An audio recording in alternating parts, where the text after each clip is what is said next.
ভিডিওটিতে ক্লিক করার জন্য আপনাদেরকে জানাই অসংখ্য ধন্যবাদ। আপনারা দেখছেন আপনাদের প্রিয় YouTube channel West Bengal DA salary. এখানে আপনারা প্রত্যেকদিন সরকারি কর্মচারীদের ডিএ বেতন বৃদ্ধি যোজনা, প্রকল্প, ছুটি, সরকারি আপডেট, সরকারি নোটিফিকেশন প্রতিদিনের জন্য পাবেন। তাই অবশ্যই চ্যানেলের সাথে থাকুন। চ্যানেলটিকে সাবস্ক্রাইব করে পাশে থাকা বেল আইকনটিতে প্রেস করে রাখুন পরবর্তী লেটেস্ট আপডেট পাওয়ার জন্য।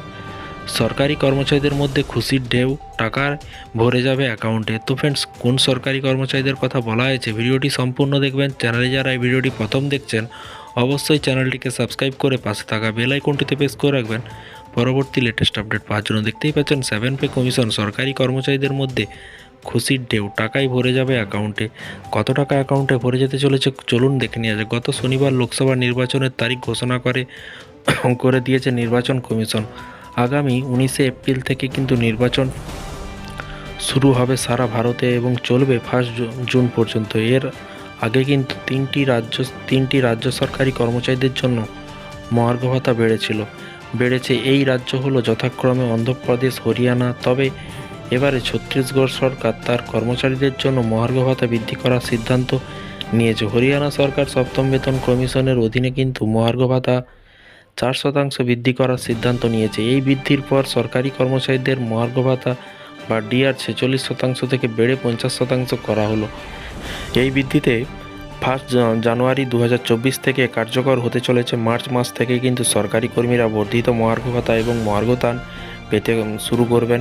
এছাড়াও পুরো বকেয়া টাকা কর্মীদের কিন্তু অ্যাকাউন্টে পাঠানো হবে সরকারের তরফ থেকে। ছত্তিশগড় সরকার কিন্তু ডিএ 4% বাড়িয়েছে।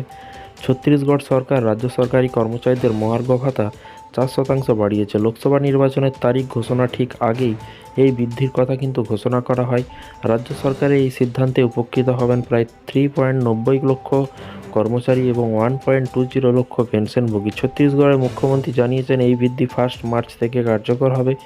816 কোটি টাকা খরচ হবে। ছত্তিশগড় সরকারের এই বৃদ্ধির পর কিন্তু 7 বেতন কমিশনের অধীনে কিন্তু সরকারি কর্মচারীদের মহার্ঘ ভাতা বেড়ে 46% হবে এবং 6তম বেতন কমিশনের অধীনে কিন্তু মহার্ঘ ভাতা বেড়ে কিন্তু 230% হবে। কর্মকর্তারা বলছে যে এই বৃদ্ধির ফলে রাজকোষে কিন্তু বার্ষিক 816 কোটি টাকা রুপি অতিরিক্ত ব্যয় হবে।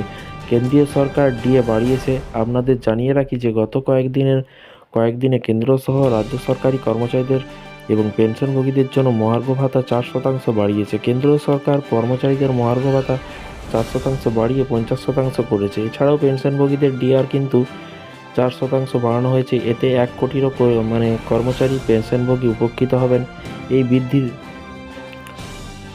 1 জানুয়ারি থেকেই কিন্তু কার্যকর হবে। তো ফ্রেন্ডস, কেন্দ্রীয় সরকারি কর্মচারীদের কথা কিন্তু বলা হয়েছে এবং অন্যান্য রাজ্যের কথা কিন্তু বলা হয়েছে। আর পশ্চিমবঙ্গ রাজ্য সরকারি কর্মচারীদের ডিএ মামলা চলছে সুপ্রিম কোর্টে।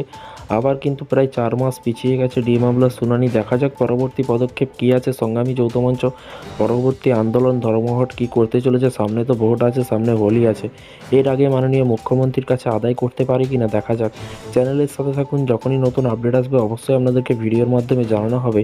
তাই চ্যানেলটিকে সাবস্ক্রাইব করে রাখবেন পরবর্তী লেটেস্ট আপডেট পাওয়ার জন্য। ভালো থাকবেন, সুস্থ থাকবেন এবং নিজের খেয়াল রাখবেন। Thank you.